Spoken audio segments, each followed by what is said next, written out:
Thank you for joining this session on thoughts and ideas from finance academics. I'm Martijn Cremers. I'm a professor of finance at the Mendoza College of Business, University of Notre Dame, where I currently also serve as dean of the college.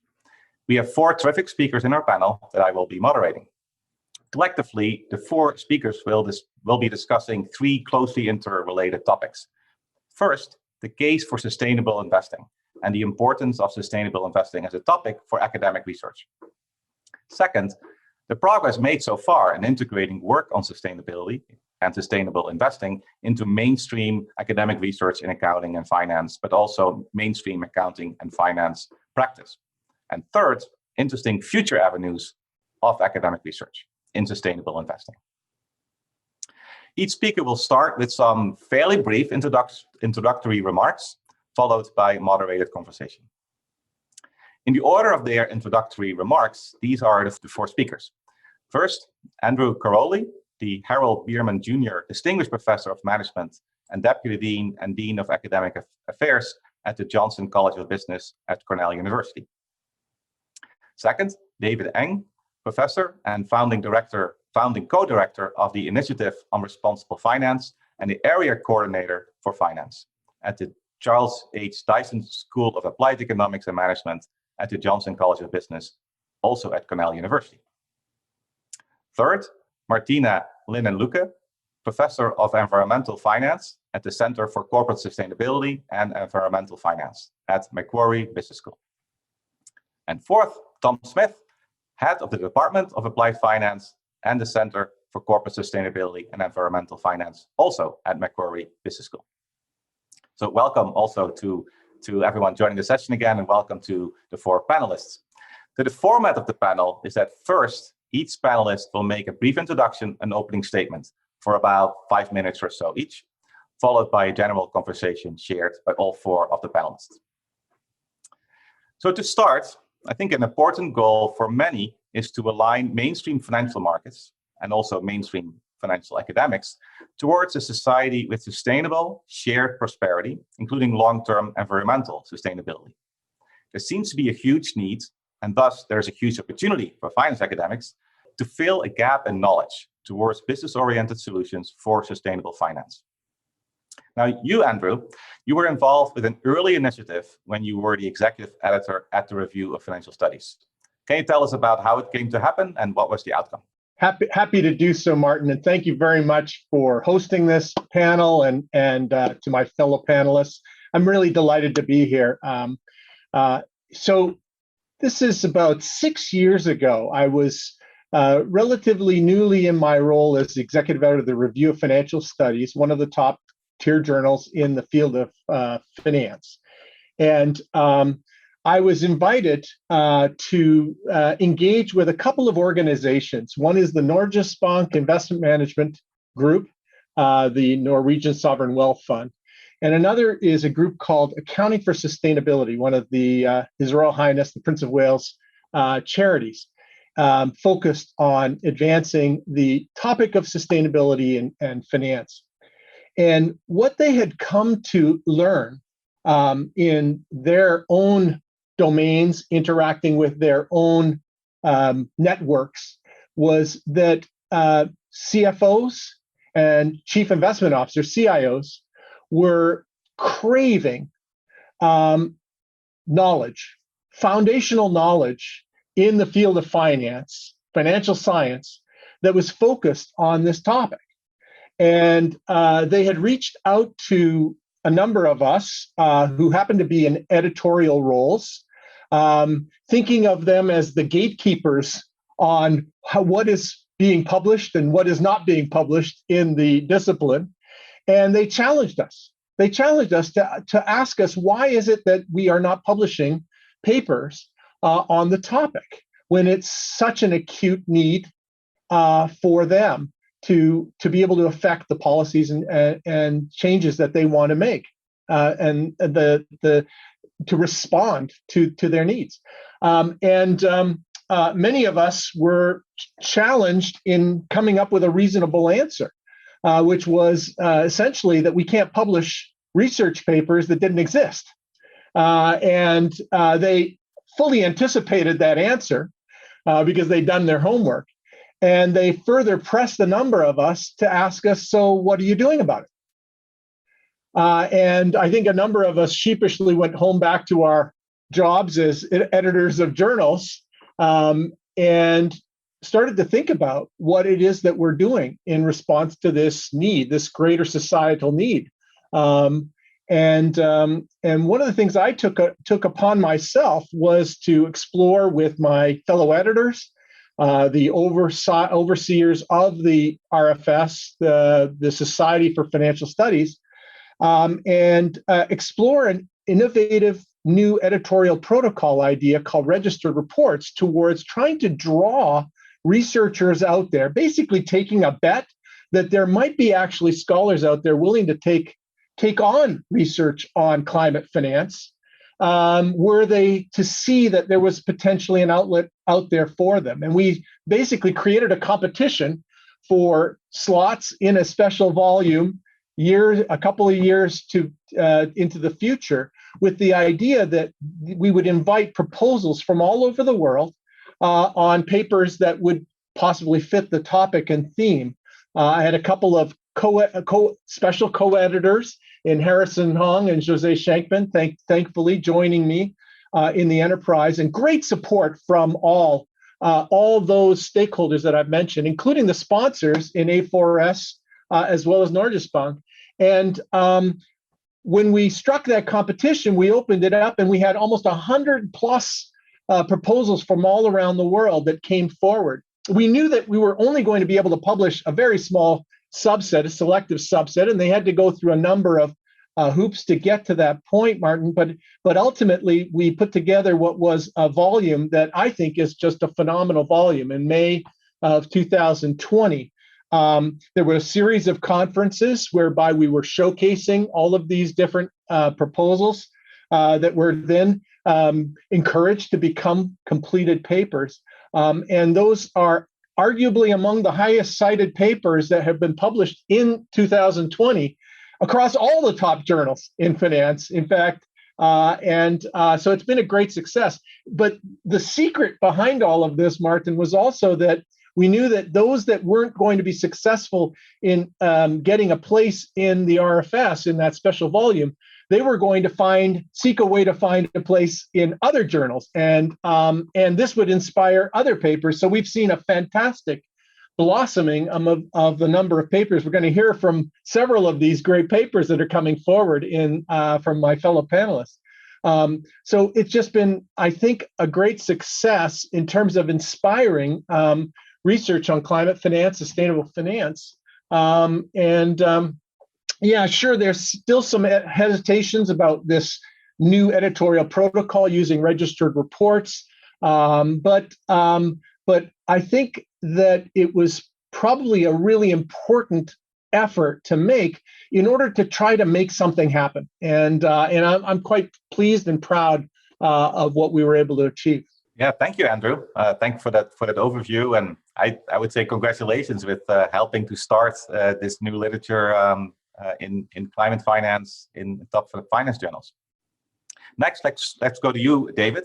Can you share a summary of current research results on the impact of climate change on businesses? Sure. So my paper actually also, I'll also kind of start where Andrew left off in terms of taking a look at the how the whole literature starts, and then I'll tell you a little bit about how I have responded to that call for proposal, and then my research, and then some other research that I've seen that have blossomed in the finance area. So upon kind of knowing about that call for kind of climate finance research, I and an environmental economics colleague and another finance colleague get together and kind of take a look at the literature, and we find that really there is very little that we know about how American businesses and asset prices in general respond to climate change and climate risk. So what we have done is to look at some really basic questions, like how do companies get affected by extreme temperature risk. So the story is as follows, right? So climate change doesn't only come with slow increase in temperature over time, but also large variability in temperature. And because of that, we could look at kind of how extreme temperature could potentially affect companies that have establishments in a specific locations.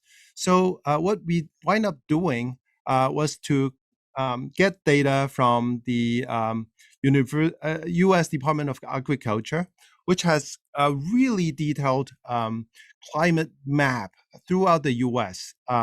In minute detail. So throughout the U.S., we can divide them into 4 kilometer by 4 kilometer blocks throughout the continental U.S., and we can trace back for decades on every day what the temperature looks like. And therefore, we can look at the temperature variability and see how it could affect the establishments of companies that operate there. And then we combine it with the company's geographic footprints, and then look at their sales, look at their earnings, look at their employment, and see what the impact is. And we basically find that there is, on average, for these public companies, the temperature shock basically wash out. Okay, so some companies are badly affected, some companies are affected in a positive way, and somehow among them it's kind of washed out. So maybe these companies that can actually mitigate these climate shocks to themselves. But then across a cross section of firms, there's huge impact on some industries versus other industries in terms of its earnings. And beyond our kind of initial approach, there are also important papers that look at some other areas. I think mostly I'm going to organize this in terms of data. So there are, aside from temperature data, there's also flooding data that the NOAA has provided. Is also from the government. And basically, people look at sea level rise risk. And how it affects residential real estate prices. And another kind of dimension of it is to look at natural disaster data.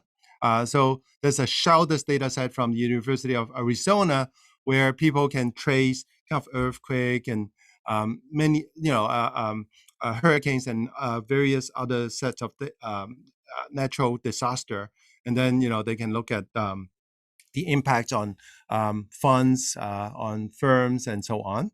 And then there's also some other data like beliefs data, such as how people do Google search on climate change, or how people do kind of report news on climate change. And those beliefs actually affect kind of asset prices generally.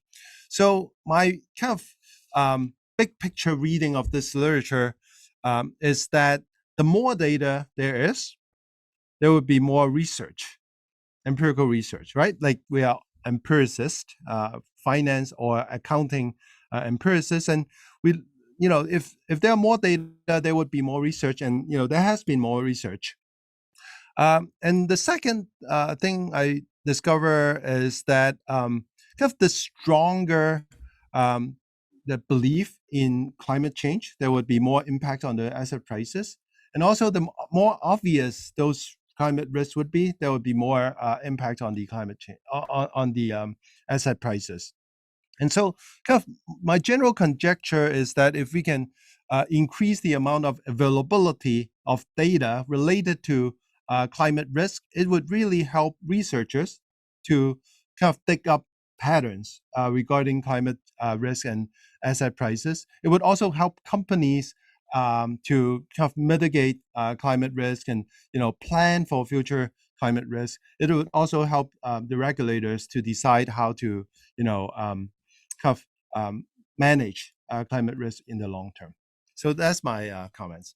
Thank you, David, and it's for highlighting the importance of some results, but also the data used to get some of those results. And I assume that the special issue in the RFS and the many other papers that they include some of these data sets that you mentioned, right? Some of them. There's been aside from that special issues, there have been 200 papers probably. So it has really blossomed in terms of working papers and other papers that have, but that have blossomed since then. But in that special issues, there are indeed quite a few different approaches that are being made, and I kind of really credit it to the initiation in that special issue. Great, thank you, Martina. Let's turn to you, please. So can you address the need and opportunity that you see to link sustainable finance to global goals? Yeah, thank you so much, Martin, and also to my fellow panelists. I mean, I've been involved in this whole area of climate change impacts on business probably since around 2010. And it's actually been really fascinating to see how this area has developed over time.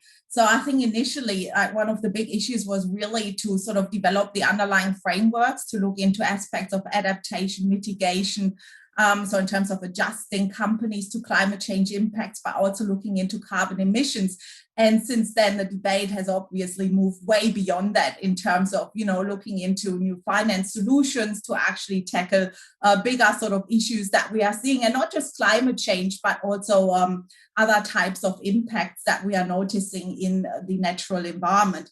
So I sort of see in the latest iteration or in the latest push that's coming forward that there's actually a real appetite here, not just in academia, but also in an interdisciplinary setting, and also looking into what companies and industries are doing to actually reconcile what we've currently got in terms of, data sets and frameworks with the need to really address global sustainability goals or global achievements in terms of emission reductions. So, for instance, the Intergovernmental Panel on Climate Change released a report a couple of years ago saying, we might have only got a decade left to achieve meaningful action on climate change. So consequently, I think that raises a real urgency, but also raises real questions about what are companies doing in this space and how do we actually meaningfully track it against that sort of global outcome, right? And then we've got other frameworks as well. So for instance, the Planetary Boundaries Framework is a commonly used framework by our colleagues in the natural sciences. And that framework tells us, yes, climate change is definitely a huge risk, but there's other sort of, some risks that are resulting from climate change, some other types of, global risks that we are seeing as well in terms of biodiversity loss, which is a real big one. We've got, issues around land clearing, deforestation, water issues, right? So there's actually a set of more global types of issues that companies are sort of tying in with, and that are certainly not just defining what companies are doing in terms of driving these changes, but actually these types of developments in the natural environment are certainly also impacting companies directly as well. So in the sort of latest policy reports, and I've been involved with the Intergovernmental Panel on Climate Change for the upcoming report as a contributing author. So we are really looking into sort of these intersectional issues, right, around, okay, what is happening here in terms of, mainstreaming adaptation, which ultimately means how can these types of targets and goals be embedded into business practice and industry practice. But the questions are certainly also broader in terms of how do we actually track companies' progress in terms of achieving emission goals or other types of global goals. And there have certainly been a number of attempts and indicators, and I think they're really interesting for us to look at, right? We've got the ESG ratings, so the environmental social governance types ratings that are being released about companies, but that's certainly only covering some aspects of what companies are doing, right? Then we've also got other initiatives going on. The Global Reporting Initiative has got its own set of indicators. And then there's certainly also, the big and global aspirations as I managed, right? Trying to lower emissions to maintain hopefully less or a target of less than 1.5 degrees of warming. And then we have, planetary boundaries frameworks, for instance, and certainly also the sustainable development goals, right? So some of the challenges that we are looking at at the moment is certainly how do we reconcile what needs to happen on an industry and company basis, and how can that be achieved? And certainly finance, I think, is an important mechanism here, because ultimately we need to look at, the investment channels, we need to look at funds flow, we need to look at, what's happening in terms of, so for instance, where superannuation is being placed and how that affects, right, future targets and outcomes. So I think there are lots of channels here where finance actually plays a real role. And certainly also the financial performance of companies that might be directly impacted by climate change as well. So that's what we are really looking at the minute, also with the research that's being conducted within my center, to really look into, how can we actually tie corporate level indicators and finance indicators to those global goals, be that planetary boundaries or sustainable development goals, to really track meaningful progress. And then we've certainly had all the green investment happening as well, or the so-called, green investment through the coronavirus pandemic. And I think it will be incredibly interesting to really see how much that is driving the clean tech transition in the future as well. So we are also doing some forward-looking work in that sense at the moment to really tease out, what is actually happening with that investment, and to what extent is that driving or perhaps, leading to a transition in the future or not. So I think in a nutshell, that's sort of, what we are currently trying to look at, because these different levels and indicators, even though I think they've all been set up with, the right sort of mindset, I think they're not really reconciled at the minute, which makes it, I think, really challenging at the moment for the finance discipline to inform the natural sciences and vice versa. So I think this intersection is really, really interesting at the moment, and not just for finance metrics, but certainly also for accounting metrics and other types of corporate indicators as well. So, yeah, thank you. Yeah, thank you. No, very interesting and ambitious agenda. So, Tom, last, let us turn to you. Can you address the case for change and the case for action for both academic researchers and businesses? Thanks very much, Martin, and special shout out to Peter Easton for organising this whole conference and session. Well, I'll start off by saying it's real, right? Climate change is really happening. You'll be aware of the devastating bushfires that hit Australia just over a year ago. I have a farm just south of Sydney, and the whole 100 acres was devastated by the bushfires. Nothing stood in its way. 50-ton tanks full of water were just burst by fire tornadoes. The air itself was on fire. This is like nothing, I've lived a long while and I've seen a lot of bushfires. This is like nothing that's ever been seen before. No one that was involved in those bushfires, and there was millions of people, over 1 billion animals killed, doubts that climate change is occurring. Not just climate change, as Martina said, there's biodiversity loss. You can't go. I used to go for a drive overnight and my windshield would be full of bugs. That doesn't happen anymore. There's land system change, and there's biochemical flows, all the fertilizers we put in. The framework here comes from the United Nations IPCC that outlines all of this and what's going to happen. Each country has their own scientific organization. In Australia, it's CSIRO, and as Martina pointed out, Rockstrom's Planetary Boundaries Framework. It actually defines 9 boundaries on 9 planetary systems that are necessary to sustain human life on the planet. We've breached 4 of them. Climate change is the one we've breached the less. And the reason we don't focus on the other 3 is they're breached so irreparably, there's nothing we can do about it.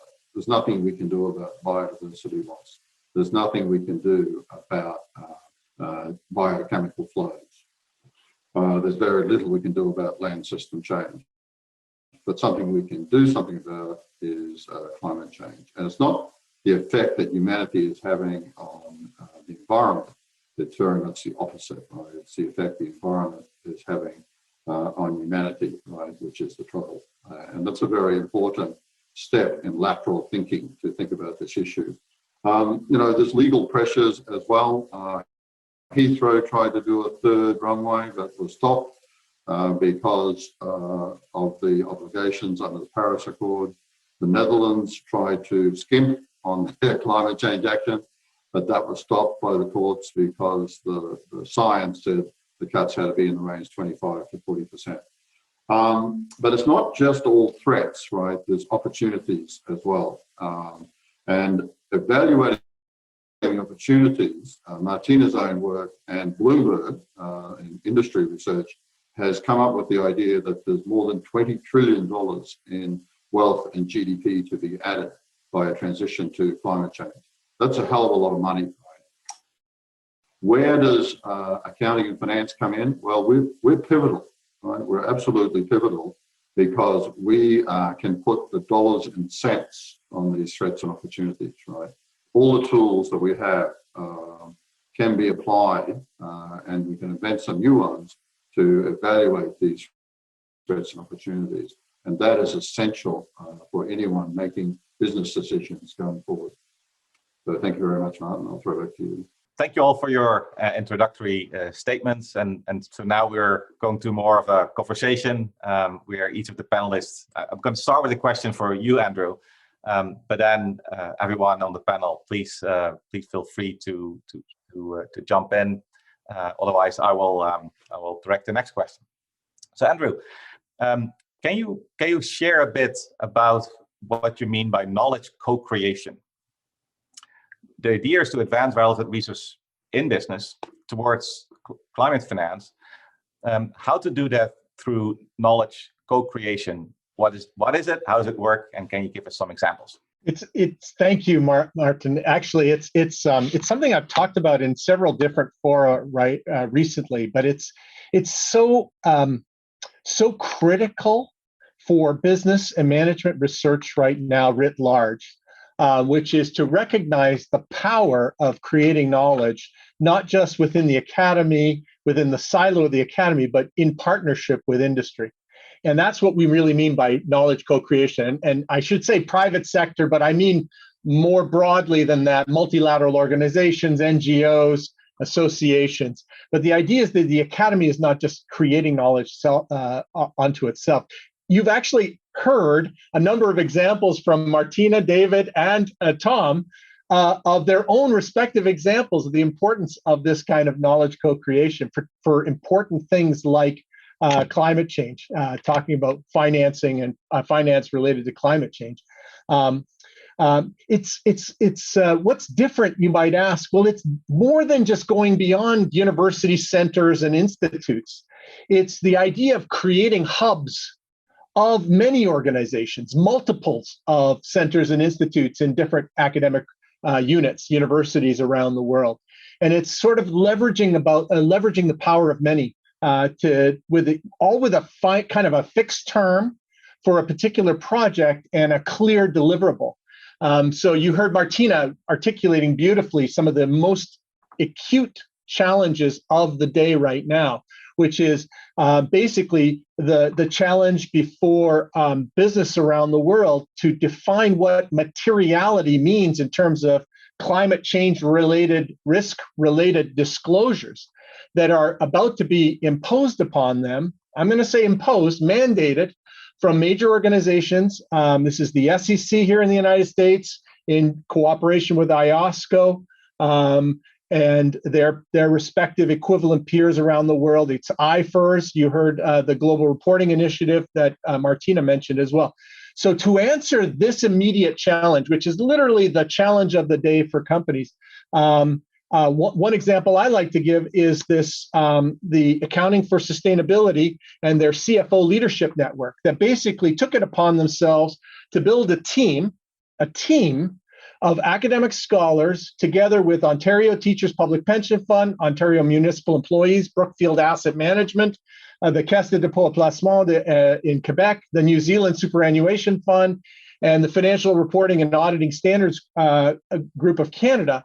And they basically created a 2020 Essentials Guide for Valuations in Climate Change. So it's basically bringing the best of what we know in the academic community together with best practices to sort of define a framework and a best practices manual.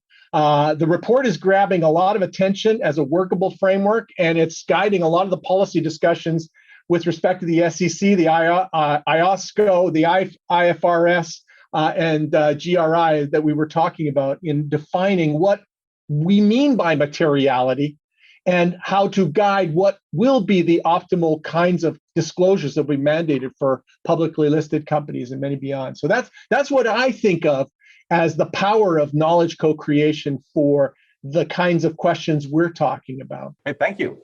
Any of the other panelists, particularly maybe David, if you like, how do you think about how to best go about creating new knowledge in climate finance and sustainable finance? Right? What are some of the key questions that you think are open? How do you think about working with people in, for example, environmental science, or you mentioned all kinds of databases that are not standard finance databases, right? How did you go about doing that? How would you recommend researchers who are not yet in this field, right? Where do they get started? Thank you, Martin, and thank you, Andrew.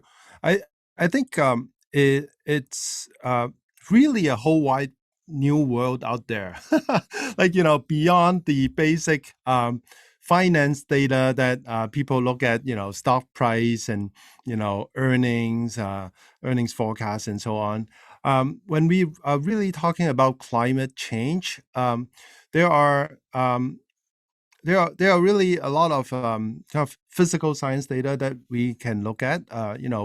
We look at some of them, in our work, and I feel like we are still scratching the surface. For instance, there might be kind of weather forecast data that that would be really interesting, right? Like right now, we are all looking at the impact of disasters that have happened, flooding that has potentially happened, and temperature shock that has happened. But then if you're looking at the forecast, then you can really talk about the risk. Okay, and so and there could be other a lot of these kind of climatology type of data that people can really look into. I personally would be interested if some of you guys are interested to take a look at insurance data. It could be interesting to look at how climate risk would be insured.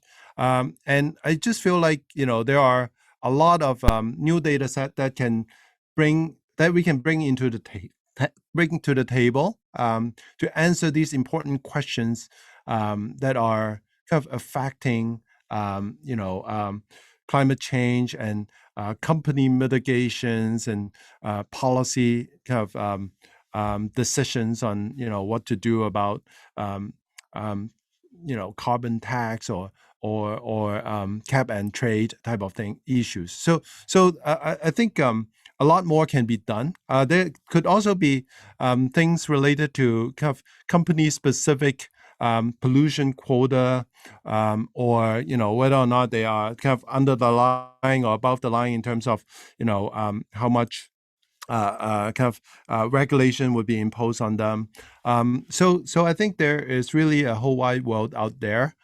But at the same time, we also kind of notice a kind of lack of data that really kind of hinders researchers from looking into these issues, right? So if you look at all these kind of company level data on what they have done and how they could kind of do more in terms of kind of curbing climate change for their own company, a lot of these data could be based on survey data on the company's specific policies, but you would wind up getting some really kind of counterintuitive type of results.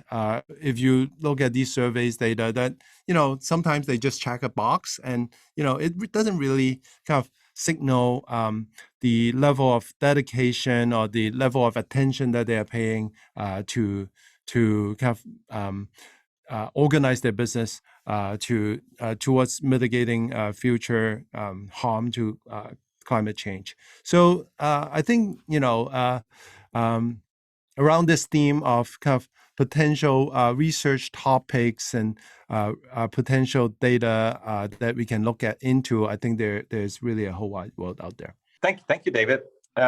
Martina, if I may ask you the similar question, how do you think about creating new academic research on climate finance, sustainability, sustainable finance?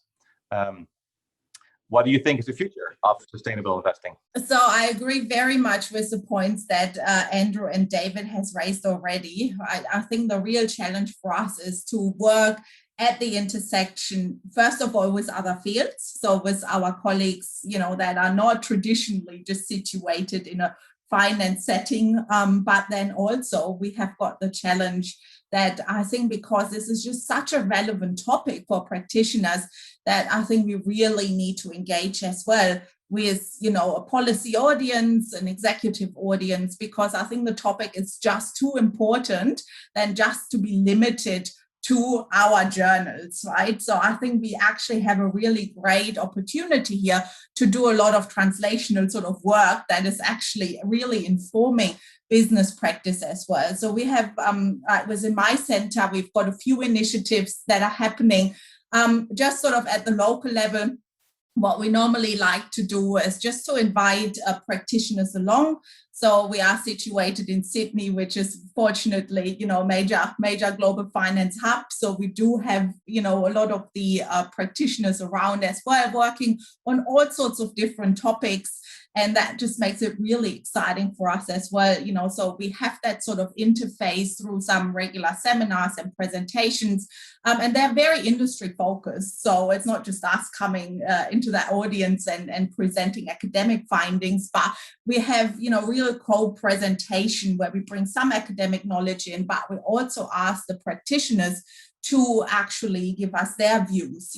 So we had some really interesting topics on carbon neutral portfolios, on the future of ESG investing, on, the future of climate finance. So these types of topics and areas.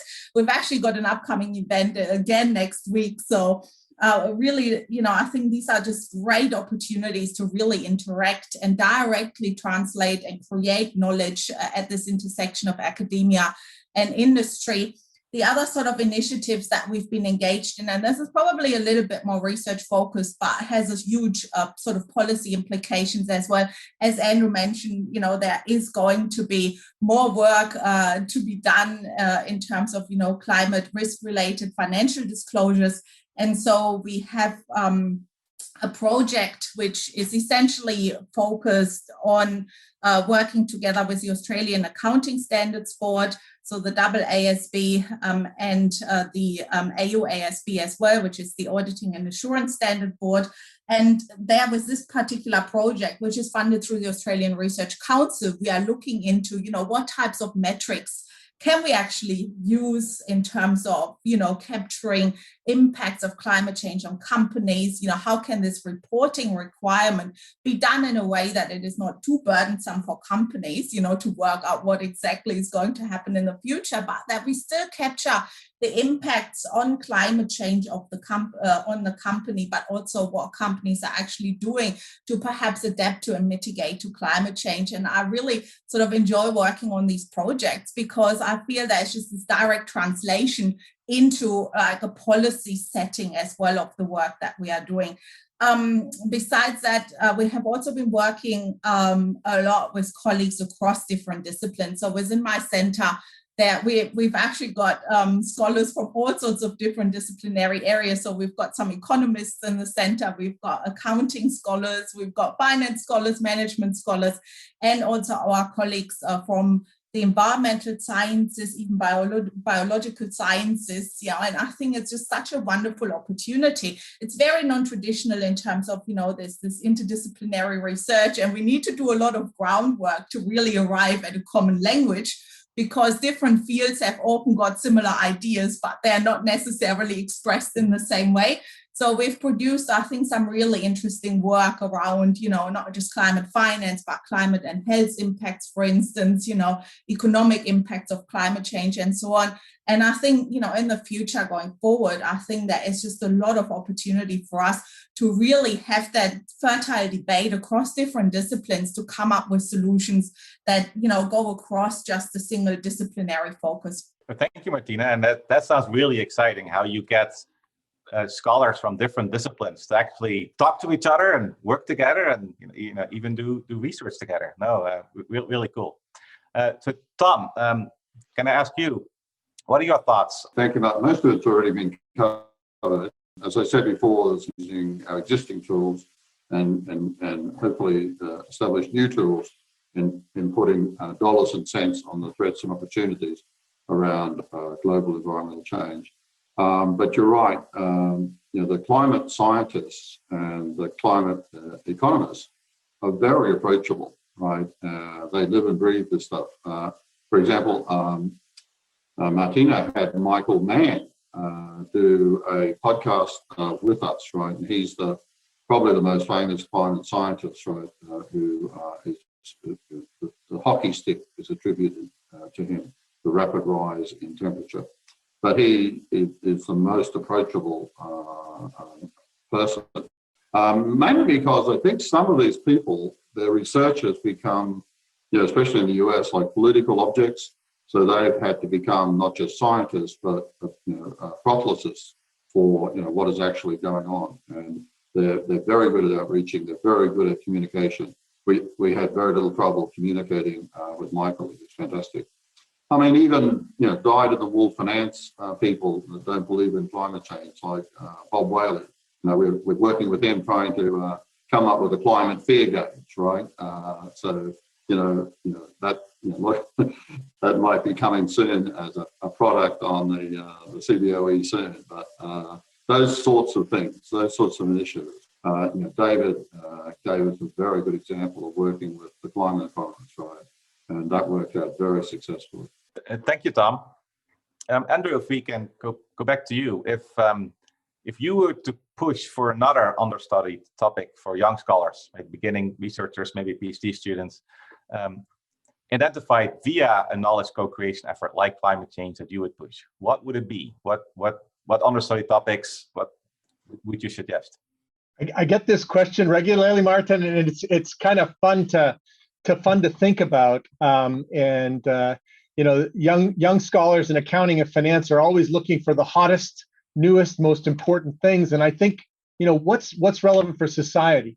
It's actually, my answer actually has been already referenced several times by Martina and Tom earlier when he talked about the wildfires and the context in terms of the biosphere. I think about this research report, talk about wicked knowledge co-creation between the Paulson Institute, the Nature Conservancy, and our own Cornell's Atkinson Center for Sustainability. They organized a co-creation event and wrote a giant report on what they called the global biodiversity financing gap, where they estimated that there's about a shortfall of something on the order of $600 to $800 billion each year over the next year that we would need to sustainably manage our biodiversity, maintaining the integrity of the Earth's ecosystem compared to what is currently being invested to do so. This is a massive amount of capital that needs to be mobilized if their estimates are true. I'll be honest with you, if you did a survey of the top journals in accounting and finance, you're going to find almost certainly zero right now on the topic of financing related to the biosphere and loss to the biodiversity on our planet. I can't tell you how important this issue is to so many, not just companies that are trying to be attuned to the natural environment more so than ever before, but to society at large. It's a compelling moral imperative for us to be addressing this issue. So if I were a young scholar and I wanted to take a risk on a topic that I think could be really transformational, biodiversity finance. If it's the first time you've heard it said as a combination of two words, there's your next special volume years from now. It won't be me doing it, but perhaps somebody. All right, biodiversity finance. Great. David, what are your thoughts on interesting, important new topics for scholars in sustainable finance? I reference a few kind of areas or kind of data that we could look into, but I also want to highlight the importance of interdisciplinary research. Kind of echoing what Martina mentioned earlier. Kind of in other fields, we at Cornell we have this model that says our business is a better world.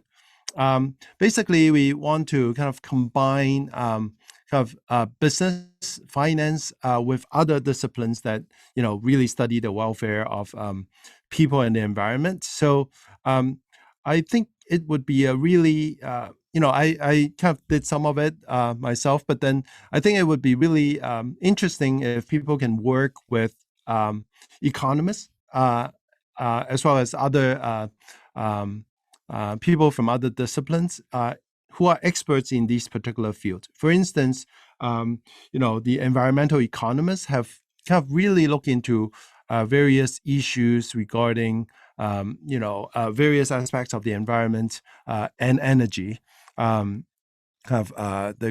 grid, the next stage of fuel use, and so on and so forth. And then also the developmental economists, they really look into how kind of climate change affects the most vulnerable societies and populations.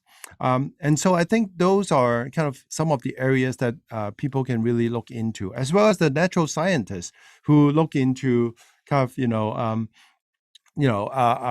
various climate type of events that we can kind of take a look at. So I'm kind of setting up a impact finance lab and kind of try to combine people from different fields in PhD students and faculty in different fields to take a look at these type of different issues that we can jointly explore that really have an impact on the society overall.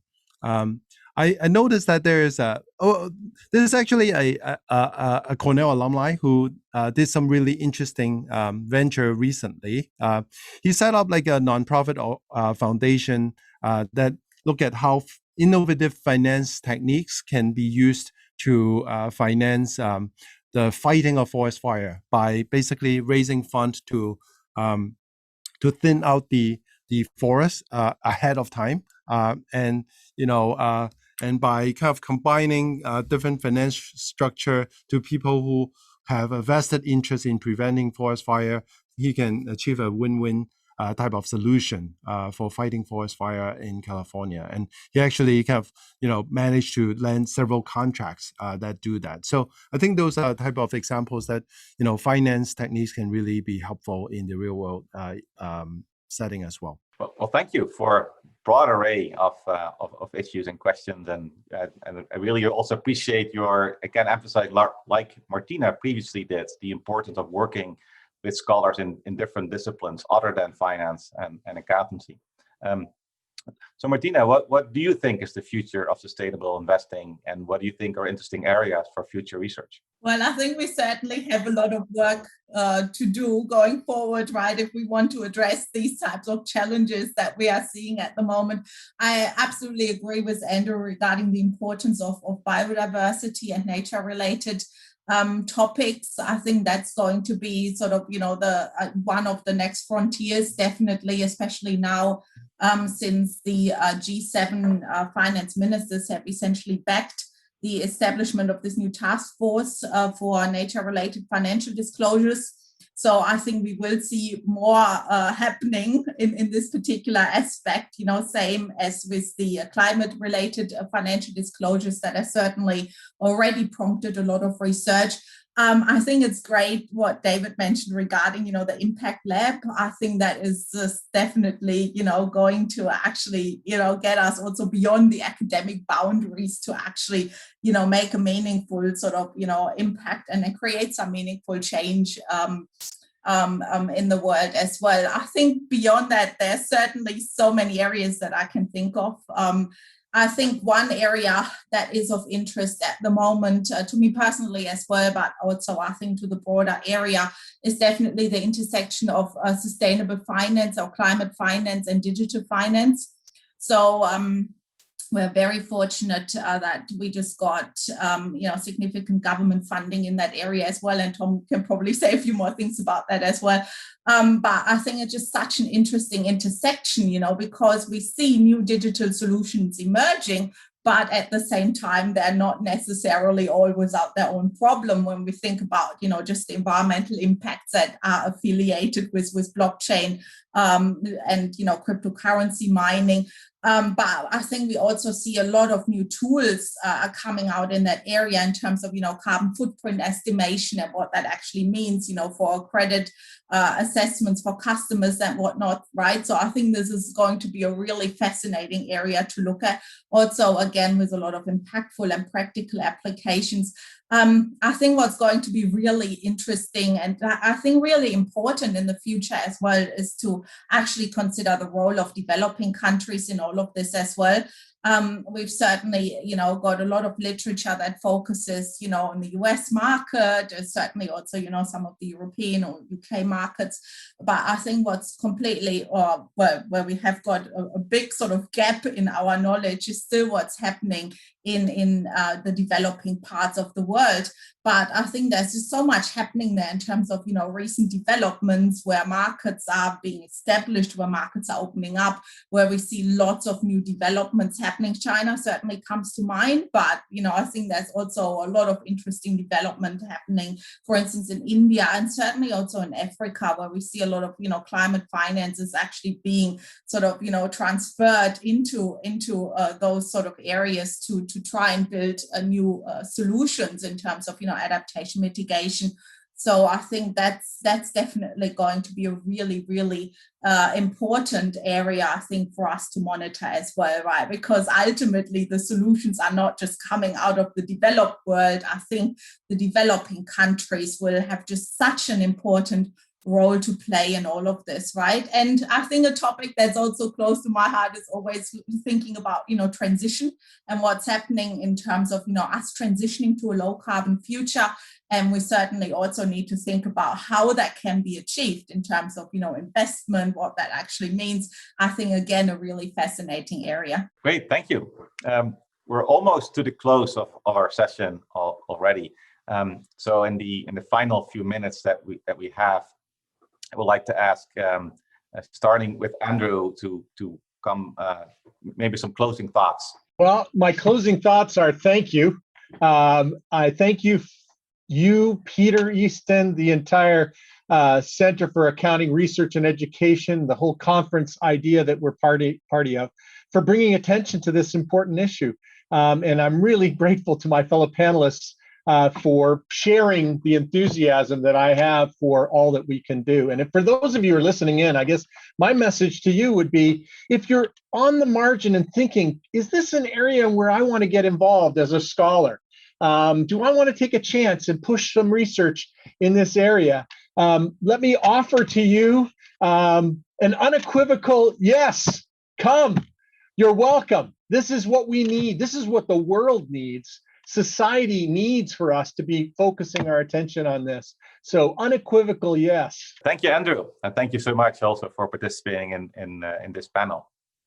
David, what are your closing thoughts? Yeah, I think my closing thoughts would really be that, when we do kind of accounting and finance research, we often kind of focus very specifically on the welfare of, the investors, the companies, or, the CEOs and whatnot. But really, like, this is a wonderful field that we can really make an impact to the public good. So I think, if you are talking about, finance, for good, or accounting for good, I think, like, doing research in this area of understanding what type of accounting standard or what type of finance data can really bear fruit in tackling this really important issue facing humanity.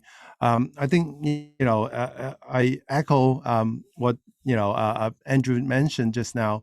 It's really a good field to look into. And I think I thank the organizers for the foresight to kind of focus in this area of research in coming up with this conference. And so, that would be my closing thoughts. Thank you, David. Also, thank you for participating in the panel. Martina, what are your closing thoughts? Yes, I think I can only add to what Andrew and David have already mentioned. Definitely, I think it's been really great to see that the conference is drawing attention to this issue, and definitely my thanks to the organizers and to the panel members as well for covering this important topic and for sharing insights. I think there's just so much work to be done in this area, right? And I think we need more voices in this field to look into issues, solutions, right? And to also just develop new and creative ideas for how we can really tackle the big challenges that we are facing. So yes, I would absolutely encourage everyone who is interested in this area to really look into, the impactful solutions that can be created, and definitely also into, the new future research opportunities in this field here. And we can certainly all together make a real difference in this area. Thank you, Martina, also for joining the panel. And then the final panelist for closing thoughts, Tom. So just echoing the other panelists, please, right? If you're going to do research, make it really count. Focus on grand challenges, right? Accept the challenge. There's nothing more important than looking at the conditions that are necessary to sustain human life on the planet, right? And Andrew's suggestion of the biodiversity finance is a great one. Think about other research methods, not just our tried and proved. Think about qualitative survey experiments. They're very systematic and credible now. And so they're well worth your study as young researchers to master these techniques. And thank you very much, Martin, and again, Peter. Yeah, thank you, Tom, for joining the panel. So we are at the close of our panel. I thank you, everyone, for joining. Thank you, Peter and Laurie, for your amazing work in organizing this conference. I would say I have very limited time for research myself. I thought this panel was very inspiring to me. Actually, much of my limited time for research now, I actually been starting to delve into these issues myself. It's fascinating. It's very important. And I congratulate the four panelists on their achievements and contributions. And again, thank everyone for joining this panel.